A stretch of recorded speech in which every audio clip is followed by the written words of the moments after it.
Hi everyone, DIY Geek here. Just want to create this video to show you the different things that you have to check for a generator. This is a standby generator with auto switch or auto transfer, and this generator needs to be serviced because, well, not need to be serviced, need to be checked after running it for about 2 straight days. I'm in Houston. We just got a big storm that passed by and been without power for about 2 days.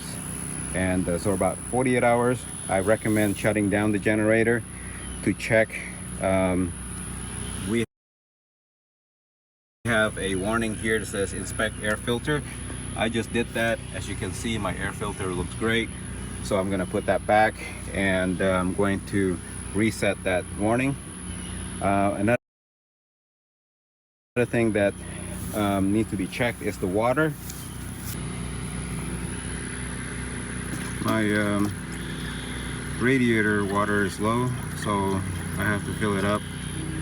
For my generator, there's 2 indicators here, cold and hot, and since I just turned it off about 10 minutes ago, this is considered hot, so I have to fill it all the way to the hot level. All right. Now that it's filled up, I'm going to go ahead and cap that. All right. Next thing that you need to check is to make sure that the oil level is good. And when you check this oil level, mine is on the other side. Be careful, this thing is super hot. I mean, I can feel it even standing here. So that's the engine oil checker dipstick. And what you want to do, if this was running, you want to wait 10 minutes before pulling that out. So make sure that all the oil actually flows to the bottom of the crankcase.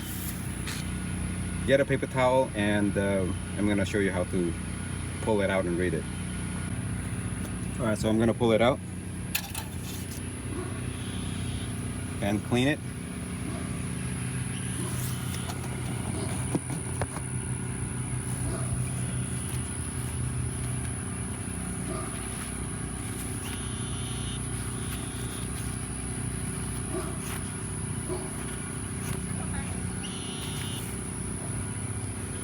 All right, so I'm gonna put it back.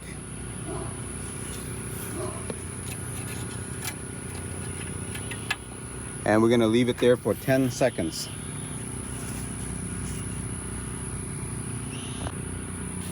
All right, so it's about 10 seconds already. So I'm gonna pull it back out. And holy shit, it doesn't even register at all.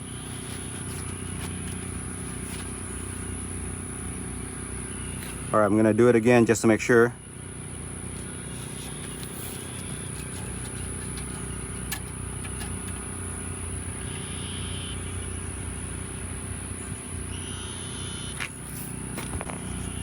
All right, so this is the second time I put it in, and it has not even a single drop of oil.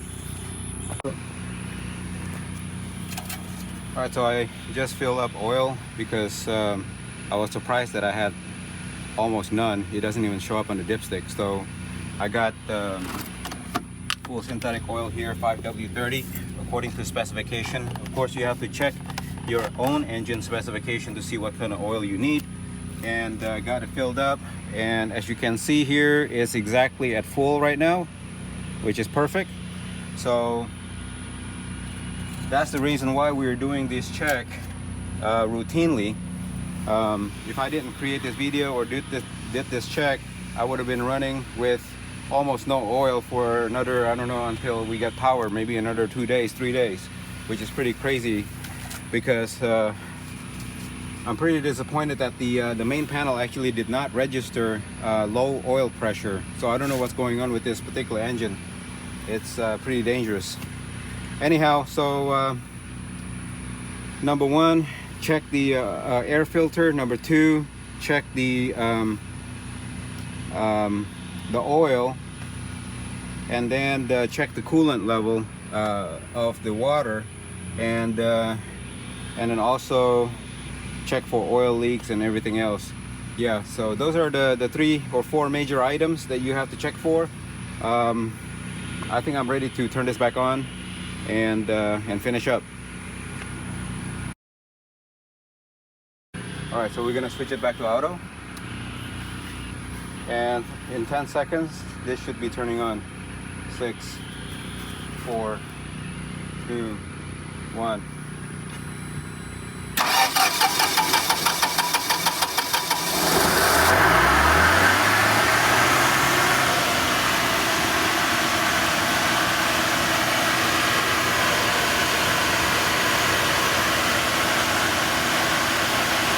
Thank you for watching.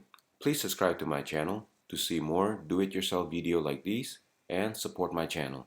Thank you.